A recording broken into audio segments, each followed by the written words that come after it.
بسم الله الرحمن الرحيم. إن الحمد لله نحمده ونستعينه ونستغفره ونعوذ بالله من شرور أنفسنا ومن سيئات أعمالنا. من يهده الله فلا مضل له ومن يضلله فلا هادي له، وأشهد أن لا إله إلا الله وحده لا شريك له، وأشهد أن محمدا عبده ورسوله صلى الله عليه وعلى آله وصحبه أجمعين. أما بعد، الله سبحانه وتعالى یولوی نعمت، یولوی رحم و کرم په موږ باندې دا کړی دی، او دایو کو چې موږ له دومره ژوند راکو چې بیا دې مبارکې میاشتې ته موږ راورسېدو او دا میاشت موږ ته راورسېده. د الله یو لوی نعمت دی، او یو انسان ته دومره ژوند میلاوېده چې دی پکې الله ته واپس شي او دی د الله عبادت وکړي او توبه وباسي. نو دا د الله سبحانه وتعالی له طرف نه لوی توفیق دی او دا لوی رحم او کرم دی. په قیامت په ورځ په جهنم کې چې کله جهنمیان دا وایي چې الله موږ واپس کا او موږ به نیک اعمال کوو او موږ به بیا ګناهونو ته نه واپس کیږو، نو الله به ورته دا خبر وکړي: اولم نعمرکم ما یتذکر فیه من تذکر. تاسو له خو ما دومره ژوند درکړی و، که چا پکې نصیحت قبلولی نو قبول کړی به یې، خو دا خو ستاسو کوتاهي ده او کمی دی چې تاسو نصیحت نه دی قبول کړی. نو دا ژوند چې الله موږ له راکوي دا یو نعمت هم دی د الله، او بیا به رانه تپوس هم کوي چې ګوره ما تاسو له موقع درکړې وه. دا اوس الله سبحانه وتعالی موږ له یو ښکلي ښایسته موقع راکړه چې موږ پکې الله ته واپس شو، بندګي وکړو د الله، د هرې ګناه نه توبه وباسو، نږدې شو الله ته. کمې کوتاهیانې چې موږ کړي دي د هغې معافي وغواړو د الله سبحانه وتعالی نه. دا یو ناشنا موسم الله زموږ په ژوند کې راوستو. دا د خیر او د برکتونو موسم دی، د عبادتونو موسم دی. روژه هغه میاشت دی چې ذهن کې د کله دا نوم راشي د رمضان میاشت، نو د دې سره به عبادت طرف ته ستاسو ځي. بلکې ماشومانانو ته هم د دې خبرې پته ده. ماشومانان زمونږ ماشومانان هم په دې خبره باندې پوهه دي چې په روژه کې خلک منځونه ډېر کوي، تلاوتونه ډېر کوي، درسونه کوي، ذکر او اذکار کوي. په دې باندې ماشومانان هم پوهه دي. نو بیا هغه مشر ډېر بدبخته دی چې ماشوم هم په دې پوهه دی چې دا د عبادت میاشت او دی پکې عبادت ونه کړي. نو دا زمونږ دپاره اوس یو ښکلې موقع ده چې موږ تجارت وکړو د الله سبحانه وتعالی سره، نیکیانې وګټو، بندګیانې وکړو د الله سبحانه وتعالی، او الله ته نږدې شو. خصوصا اهمه خبره په دې موقع باندې هغه دا ده چې نن سبا الله سبحانه وتعالی یو امتحان راوستی دی، یو وبای راوستی ده د دغه کورونا په شکل کې. د کورونا په شکل کې د بیماری راغلی ده په ټوله دنیا باندې. نو په بعضو ملکونو کې جوماتونه بندي، په بعضو ملکونو کې جوماتونو ته تلو باندې پابندي ده، په درسونو باندې پابندي ده، په اجتماعاتو باندې پابندي ده. نو د هغې ګوره دا مطلب نه دی چې په موږ باندې عبادت نشتی او د روژې د میاشتو بس حق شان به تېره کړو په خوبونو کې او په ګپ شپ کې او په خوراکونو کې. نه، که جومات بند دی نو کور کې به ته د الله سبحانه وتعالی هغه بندګي کې، تراویح به کې، تهجد به کې، تلاوتونه به کې، ذکر او اذکار به کې. که جومات ته تللی نشي، درس د باندې بند دی، په انټرنیټ باندې به درس اوري، بیان به د علماء کرام واوري. لازم نه چې ته به جومات ته ځې نو هله به ته لمونځ کې او هله به ته الله یادې. صحیح ده، دا یو امتحان دی الله سبحانه وتعالی راوستی دی، او د الله نه موږ دا سوال کوو چې الله دې په دې برکتي میاشت کې دا مصیبت او دا بیماری دی الله ختم کی. خو بیا منگ با اغا نورو روجو کی چی منگ کم در رمضان سر عادت یو او پا کم طریقه بندی منگ دا اللہ بندگی کولا پا جمعتون کی هم پا آغا طریقه بندی بے پا دی رمضان کی منکو اخپل تراوی اخپل تاجود اخپل منزونا دا قرآن تلاوتونا درسونا دا با انشاءاللہ جاری ساتو او پا دی میاش کی با کوشش کو چی اللہ سبحانه وتعالی راضی کو. خصوصا دا کم بیماری چی راغلی دا دا کم مصیبت او کم وبا چی راغلی دا دا اوس زمونږ سره ښکلي موقع دی چې موږ الله راضي کړو چې زموږ نه دا وبا او دا امتحان او دا مصیبت زموږ نه ختم کړي. نو زما ټولو قدرمنو وروڼو او خویندو ته دا نصیحت دی او ټولو کتونکو ته دا نصیحت دی چې دا موقع ضایع نه کوي. ډېر خپل خپلوان ډېر ملګري هغه موږ سره تیر شوي روجې کې وو او دې روجې کې د رمضان د میاشتې راله هغوی د خاورو لاندې پراته دي. نو کېدی شي چې دا زمونږ د ژوند هم اخرنی رمضاني او دا اخرنی موقع چې الله موږ له راکړي به هېڅ پته نه لګي. نو دا رمضان خپل اخرنی رمضان وګڼئ. دا رمضان داسې وګڼئ چې بس دا اخرنی دی بل مال الله موقع نه راکوي. نو بیا به ته په دې کې په ښه طریقې سره بندګي وکړي او دم داسې موږ ته څه پته دی چې را روان رمضان ته به بیا الله موږ له موقع راکوي او که نه بلکې د دې موږ ته پته نشتي چې د دې رمضان هغه درېیمه حصه به موږ پوره کړو او که نه نیمه به پوره کړو او که نه آخر ته به ورسو او که نه بلکې موږ ته دې هم پته نشتي. پاتې راده چې یو سړی ده چې روان کال به بیا په بله روجه کې د الله عبادت وکړم او په هغې کې به بیا تلاوتونه وکړم او په هغې کې به درسونه وکړم او په هغې کې به اذکار ویم او په هغې کې به منځونه وکړم. موږ ته د دې پته نه لګي چې سبا به یو که نه به یو. نو دا رمضان خپل اخرنی رمضان وګڼئ. داسې سوچ وکړئ چې دا زموږ اخرنی رمضان دی او بیا الله موږ له بل رمضان نه راکوي. نو ته به کې په ښه طریقې سره عبادت وکړي. ګوره یو روایت کې دا راځي وایي داسې مونځ کوه لکه دا چې ستا اخرنی مونځ یو ته دنیا نه تلو والی. ولې پیغمبر صلی الله علیه وسلم دا ویلي چې ته داسې مونځ کوه لکه دا چې ستا اخرنی مونځ.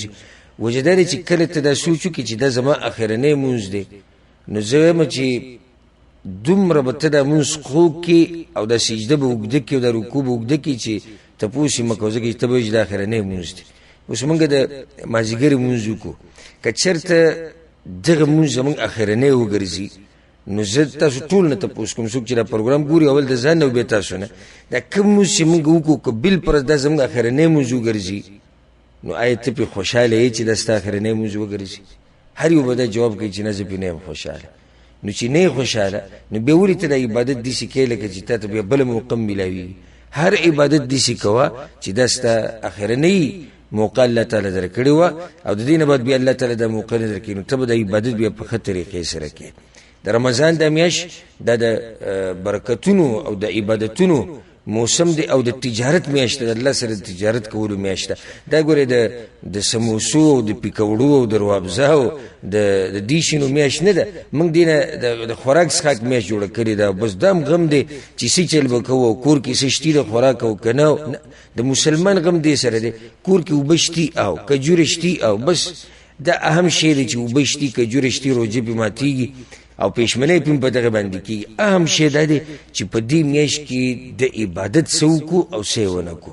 نو زموږ ټول غم د دسترخوان سره او د پیکوړو د سموسو سره او د خوراکونو سره او دې ته هم سوچ نه چې دا روژه به الله قبوله کړي که نه به یې قبوله کړي بیا به الله موږ له موقع راکړي او که نه د دې موږ د سره سوچ نه کوو. نو دا د تجارت میاشت د الله سره تجارتونه وکړي او د ټولو نه لوی تجارت د الله سره هغه دا دی چې په دې میاشت کې موږ قرآن کریم زده کړو. دا میاشت د قرآن کریم میاشت ده. شهر رمضان الذي انزل فيه القرآن.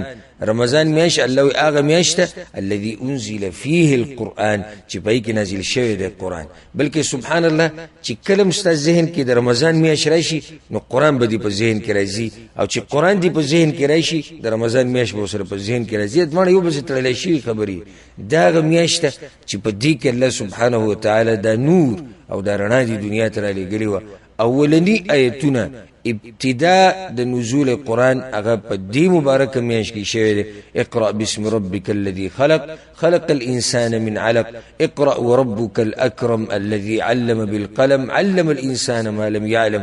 دا آیتونه الله سبحانه وتعالی په دې میاشت کې نازل کړي دي. بلکې دا فائدہ تاسو ته ذکر کوم. بعضو روایتونه دا خبره ثابته ده په صحیح سند سره چې آسماني کتابونه ټول الله د رمضان په میاشت کې نازل کړي دي.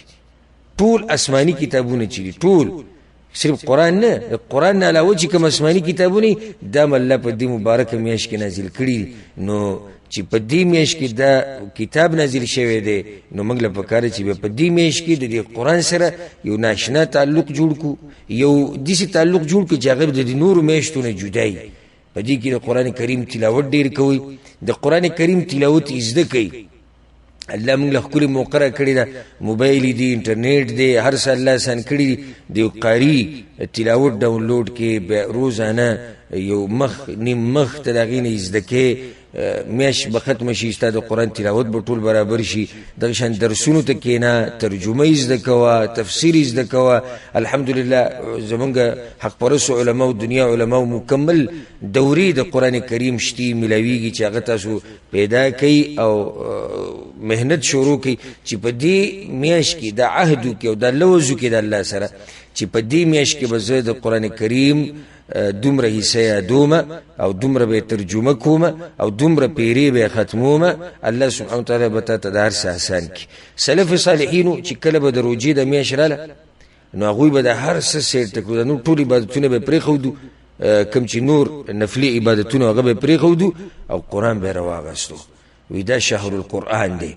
لکه امام مالک رحمه الله نه دا خبر نقل اگر که بعض علماء په سند باندې سنه کلام کوي، خو مشهور ده داغه نقل او بعض نور سلفونه چې کله به د رمضان میاشت راله نو هغوی به باقي د علم چې څومره کتابونه هغه ټول به بند کړو او هغه حلقې او هغه درسونه به بند کړو او د قرآن کریم درس به شروع کړو. وی دا د قرآن کریم میاشت ده.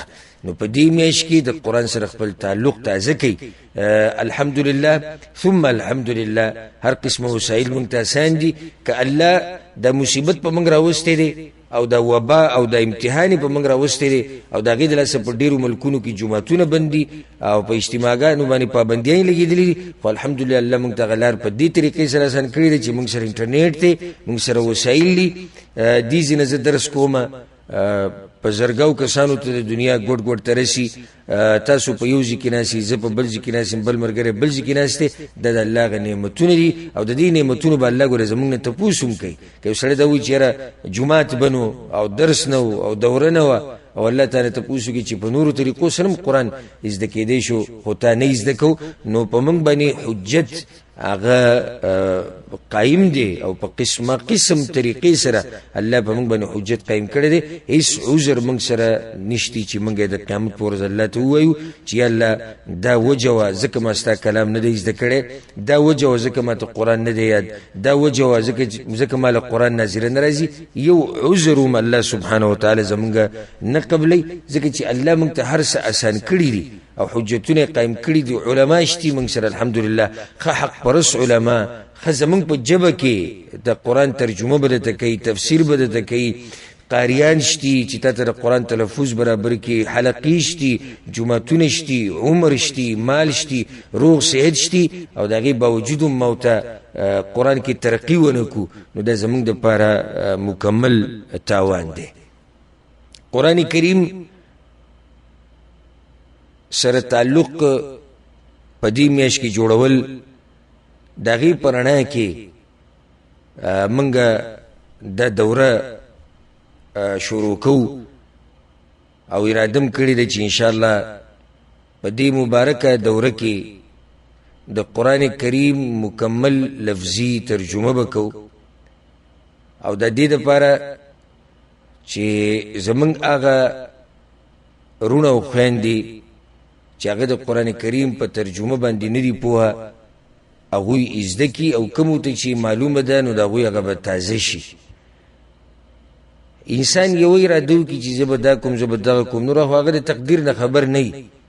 یعنې زموږ دې کال له اراده غټې دورې ته و چې موږ به د قرآن کریم مکمل تفسیر کو بلکې دی کال له زمونږ د اراده و چې د رجب د میاشت نه به شروع کو او خو بس هغه بیا د بیماری پکې راله او د هغې د لاسه بعضو ملکونو کې جوماتونه بند شو پابندیانې ولګېدې په درسونو او بیانونو نو زمونږ نه هغه ترتیب چې دی هغه ګډوډ شو او الله چې څه کوي په کې خیر نو بیا موږ د اراده وکړه چې په دې میاشت کې به انشاءالله د قرآن کریم لفظي ترجمه کو او لفظي ترجمه به مختصر ترجمه به کو او کوشش به کو چې په دې میاشت کې د قرآن کریم ټول ختم کو او خپل وخت قیمتي کو خصوصا دا وخت د مازدیګر دا وخت بعض هغه دي بدبخته چې هغوی په بازارونو کې ګرځي او دا وخت خپل ضایع کوي او که څوک بازارونو ته نه وځي پابندي پې لګېدلې ده نو څوک لګیا دي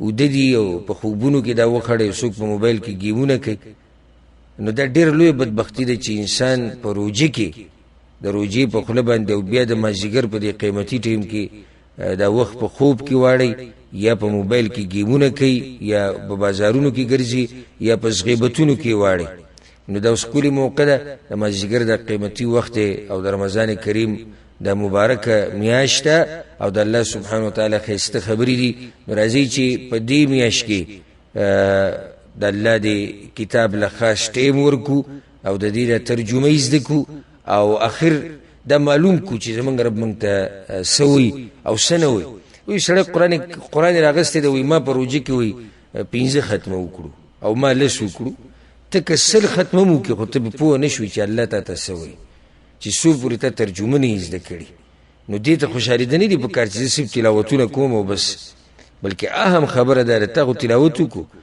خو د تا چې د تلاوت وکړو د دې څه فایده وه یعنی الله تا ته څه وایي ته پوه شوې نه الله تا ته وایي دا کار مه کوه ته پوه شوې نه الله تا ته وایي داسې وکړه ته به پوه شوې نه زه به نه یم پوه شوې نو اصل مقصد د قرآن کریم هغه دیم ده د نزول چې موږ پې ځان پوه کړو کتاب انزلناه الیک مبارک لیدبروا آیاته الله وایي دا برکتي کتاب ما دې لپاره نازل کړی دی چې دا خلک په دې کتاب کې سوچ وکړي او دا هغه وخت پورې موته په کتاب کې او د الله په دې کلام کې سوچ نشو کولی چې څو پورې موږ ځان په دې پوه کړی نه او څو پورې موږ د دې ترجمه نه اورېدلي څو پورې موږ د دې تفسیر نه اورېدلی د هغه وخته پورې موږ د الله سبحانه وتعالی په دې کلام باندې ځان نشو پوه کولی نو راځئ چې په دې مبارکه میاشت کې د الله سبحانه وتعالی د دې کلام سره لږ وخت تیر کړو او دا به انشاءالله لفظي ترجمه په دې طریقې سره چې موږ به روانه ترجمه د قرآن کریم کوو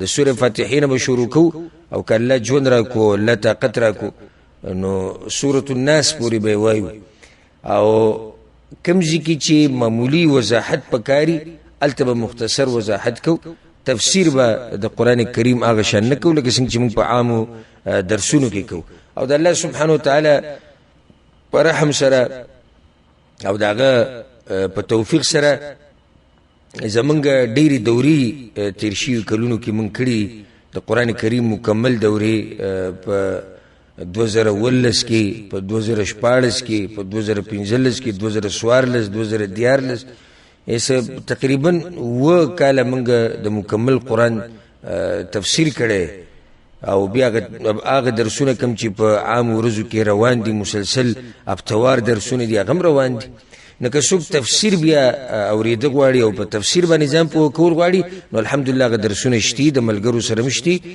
په نیټ کې هم شتي میموري کارډ هم میلاویږي هغه به یې ځان له پیدا کړي او هغه ګورئ او اورئ انشاءالله د هغې نه به غټه فایده تاسو ته میلاو شي هر چې دا دوره ده نو په دې کې به موږ مختصر وضاحت په هغه ځای کې کوو چې کوم ځای کې وضاحت ته ضرورتي باقي به روانه ترجمه کوو او واضح ترجمه په هغه پښتو کې چې موږ ټول پوهیږو او هغه الفاظ به موږ نه استعمالو په ترجمه کې چې هغه ګراني او زموږ د عوام پې نه پوهیږي بلکې موږ به کوشش دا کوو چې د الله سبحانه وتعالی د کلام حتی الوسه دا واضح کو او په اسانه طریقې سره او په اسانه ترجمې سره موږ د عوامو ته ورمخکې کو نو د الله سبحانه وتعالی په توفیق سره داغه د کلام شروع کو د سورة الفاتحه نه قرآن کریم هغه کتاب دی چې څومره انسان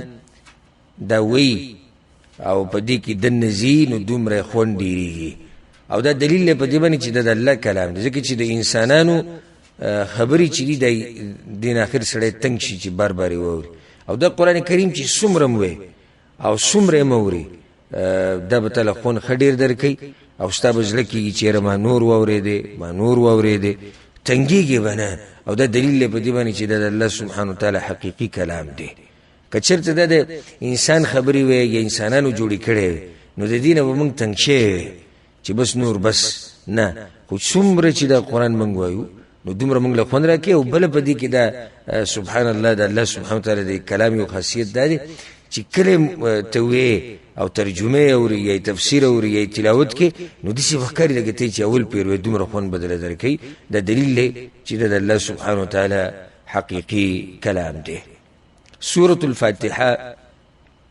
دا مکی سورت دی او په دې کې 7 آیتونه دي قرآن کریم په سورتونو کې عظیم سورت هغه د سورة الفاتحه دې ته سورة الفاتحه وی سورة ام الكتاب الشافية الكافية الرقية السبع المثاني القرآن العظيم دا سورت دې ته سورة الفاتحه په دې وجه کې چې دې سره د الله سبحانه وتعالی د کلام او د قرآن افتتاح کیږي ځکه دې ته سورة الفاتحه وی ام الكتاب په عربی ژبه کې مور ته وایي یعنی بچیو ته واپس کی ام الكتاب د قرآن کریم ټولې معنی دی صورت ته را واپس کیږي ځکه دې ته ویل کیږي ام الكتاب الشافیه الله په دې کې شفا چولې ده الرقیه په دې سره دم چول هغه حدیث ابو سعید خدری رضی الله عنه مشهور حدیث موږ بار بار بیان کړی دی چې کله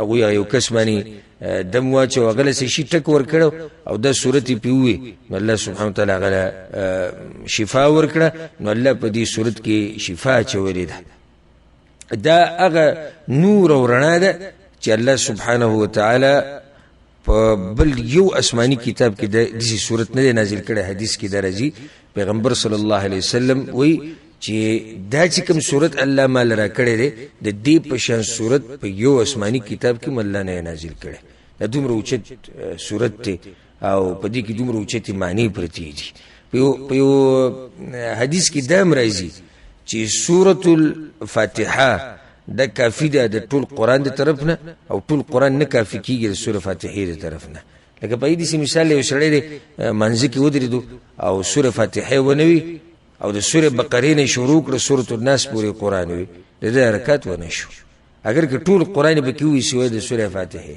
او یو سړی د صرف سورة فاتحه وي او نور قرآن ونه وي د دې رکعت وشو او مونځ د برابر دی ځکه حدیث کې دا راځي چې لا صلاة لمن لم يقرأ بفاتحة الكتاب دا هغه سړی مونځ نه کیږي کوم سړی چې سوره فاتحه په منځ کې نه وي نو سوره فاتحه دا رکن دی په هر منځ کې او به په هر منځ کې په هر رکعت کې هغه د جنازي مونځ دی هغه د فرضي مونځ دی هغه نفلي دی هغه تراویح دی هغه هر قسمه مونځ دی خو د ساتي چې سوره فاتحه نه بغیر موز دا نه برابرېږي او سوره فاتحه رکن دی د ټولو دپاره امام مقتدي او که یوازې موز کوي او که زنانه ده او که نارینه ده اعوذ بالله من الشیطان الرجیم پناه غواړم په الله سره د شیطان رټلی شوي نه ده اعوذ بالله دا پناه غوښتلي په الله پورې د شیطان رټلی شوی نه شیطان الرجیم رټلی شوی الله رټلی او رویستی دی د اسمانونو نه او په هغه موقع باندې چې کله هغه سجده ونه لګوله آدم علیه السلام ته بسم الله الرحمن الرحیم خاص په امداد د نوم د الله شروع کوم الرحمن الرحیم چې عام مهربانه خاص رحم کون کې دی عام مهربانه او خاص رحم کون کې دی الرحمن الرحیم اگر که د دوانه نمونه چې کوم دي د دلالت کوي د الله پر رحم باندې چې الله رحیم دی، نو بیا فرق سره پر رحمان او رحیم کې علماء ډېر فرقونه بیان کړي، خو واضح فرق دا دی چې د رحمان کې داسې معنی پرته ده د ډېر رحم. الله سبحانه وتعالی هغه رحمان باچا دی چې په کافر باندې هم دغه مهرباني ده، په مسلمان باندې هم ده. الرحیم بیا خاص رحم کوونکی دی چې هغه بیا په مؤمنانو باندې دی په آخرت کې. الحمد لله رب العالمين طول د کمال صفتنا خاص الله لرجی.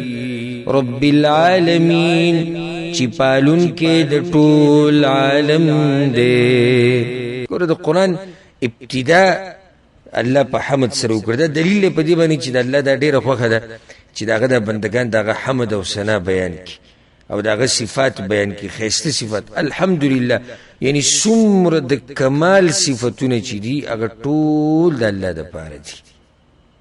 الله هغه ذات دی چې د هر عیب نه د هر نقصان نه هغه پاک دی او هر د کمال صفت په الله کې دی.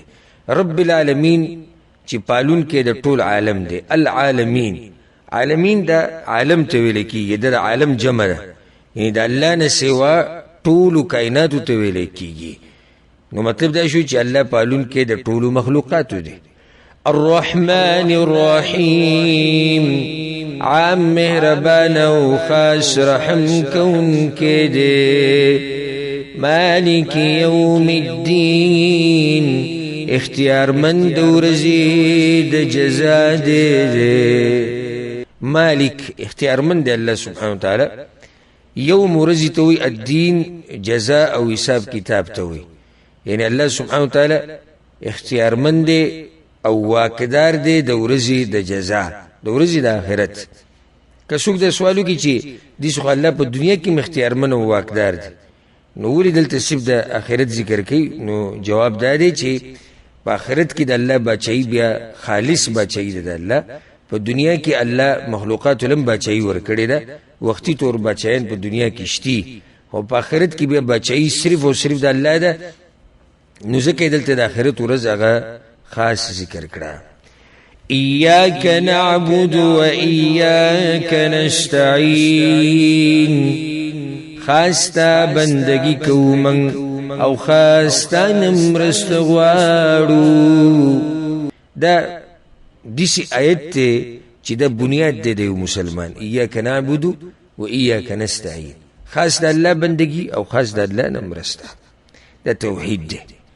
بلکې د سورة الفاتحه چې د دې لویه موضوع او بار زه تاسو ته بیا دا خبره تکرارولی نشم، خو دې ذکر ته دا ووایم په ابتدا کې چې د تفسیر دپاره د ډېر وضاحت دپاره زمونږ تفصیلي درسونو ته به رجوع وکئ. دلته موږ هغه تفصیل نشو کولی، خو صرف وضاحت. دا که زمونږ تفصیلي درس وی نو موږ به دې کې إیاک نعبد و إیاک نستعین باندې اوږدې خبرې کړې، بلکې إیاک نعبد و إیاک نستعین باندې خو په اپتو خبرې کیي. د دومره اهمه مسله ده او دومره بنیادي مسله ده چې الله خاص ستا بندګي کوو، خاص ستا نه مرسته غواړو. دلته دا فایدې ده ساتئ. إیاک نعبد خاص ستا بندګي کوو، و إیاک نستعین او خاص ستا نه مرسته غواړو. مطلب دا دی چې الله ستا مرسته نه او ته زمونږ مدد ونه کړي نو موږ ستا عبادت هم نشو کولی. که ته درس ته ناسي او که ته عبادت کې، که ته مونځ کې، که ته روجي نسي او که ته د الله هر قسمه عبادت کې، نو دا د الله رحم او کرم دی چې الله دله توفیق در نه کړي نو ته یې نشي کولی. اهدنا الصراط المستقیم، وښایه موږ ته لاره نیغه. اهدنا الصراط المستقیم، یا الله موږ ته وښایه لاره نیغه. دا د هر مسلمان ارمان دی چې الله ما ته نیغه لار وښایي. بلکې پیغمبر صلی الله علیه وسلم بم کمی دعاګانې چې د پیغمبر صلی الله علیه وسلم نه نقل دي، نو په هغې کې ابتدا هم نقل دي چې هغه به د نیغې لارې سوال کوو د الله نه. هر انسان محتاج دی نیغې لارې ته. صراط الذین انعمت علیهم، لار داغه کسانو چې نعمت کړی دی تا په هغوی باندې. لار دا کسانو چې الله تا په هغوی باندې خاص انعام کړی. هغه څوک دي؟ هغه الله سبحانه وتعالی په سورة النساء کې ذکر کړي فاولئک مع الذین انعم الله علیهم من النبیین والصدیقین والشهداء والصالحین. پیغمبران او صالحین نیکان خلق، رشتینی خلق، شهیدان، دا هغه خلق دي چې الله په دوی باندې انعام کړی دی. نو دیز کې تا سوال وکړو د الله نه چې الله ماته د دقیق خلقو لاره وښایه. دیز کې یو فایده بعض علما ذکر کوي، تاسو ته ذکر کوم. کله چې انسان په حق باندې روان شي، نیغه لار باندې، نو کله دې سم کېږي چې یوازې شي په دنیا کې او خپل خپلوانې پرېږدي، مور پلارې پرېږدي، وروڼه یې پرېږدي، وایي تا نوی دین راوړو، نوې مسلې دې راوړي. نو په دې کې دنه تسلي پرته ده. صراط الذین انعمت علیهم یو قسمه اشاره ده په دې کې دنه چې الله دې سړي ته وایي ګوره ته یوازې نه یې په دې لار باندې، په دې نیغه لار باندې، په دې نیغه لار باندې ستا نه مخکې هم ډېر خلک تېر شوي دي او اوس پې هم خلک شتي او په روان وخت کې پې هم خلک وي. نو ته یوازې نه یېرېږې به نه. غیر المغضوب علیهم ولا الضالین. ناغه کسان چې غضب کړی شوی دی په هغوی او نه ګمراهان دي. یعنی الله ما د دغه خلکو د لارې نه وساته چې په هغوی باندې تا غضب کړی دی او یا هغوی ګمراهان دي. مشهور ده دلته علما دا خبره کوي چې دا چې غضب چې پې کړی شوی دی یهود دي او ګمراهان چې دي د څوک دي؟ دا نصارا دي. یهودو کې دا بیماري و چې د هغوی سره علم و عمل نه، او نصارو کې دا بیماري دی چې هغوی سره عمل نه او علم ورسره نشتی. نو دې کې اشاره ده چې ای مسلمانه ته به عمل هم کې او د هغې سره به مخکې علم هم کې چې تا ته پته وي چې ستا د عمل چې کوم ته کې په دې باندې څه دلیل شتي او که نه. اگر که دا عام دی یهود و نصارو پورې خاص نه دی، موږ د عام ویلی شو. مطلب دی چې یالله یعنې موږ د هغه خلکو د لارې نه وساته چې تا پې غضب کړی دی، یعنې ته ترې ناراض او دغه شان د ګمراهانو د لارې نه موږ وساته. په دې ځای کې امین ویل دا ثابت دي د پیغمبر صلی الله علیه وسلم نه. او د امین مطلب دا دی چې یعنی الله زما د دعا قبوله که. او سنت طریقه دا دی چې په مانځه کې امین به په زوره باندې وي. حدیث کې قسمه قسم الفاظ راغلي دي مختلف، خو ټول په دې باندې دلالت کوي چې په زور باندې او په جهر سره امین ویل د سنت طریقه ده. امام احمد بن حنبل رحم الله حدیث راوړی، امام ابو داود، امام ترمذی راوړی، په کې مد بها صوته، رفع بها صوته، اذا امن الامام فامنوا. دا ټول په دې باندې دلالت کوي چې کله ته په امام پسې شاته ولاړې او جهري مونځ کې، نو امام به په زور امین وی او دغه شان مقتدی به هم په زور امین وی. او دا د صحابه کرامو طریقه وه.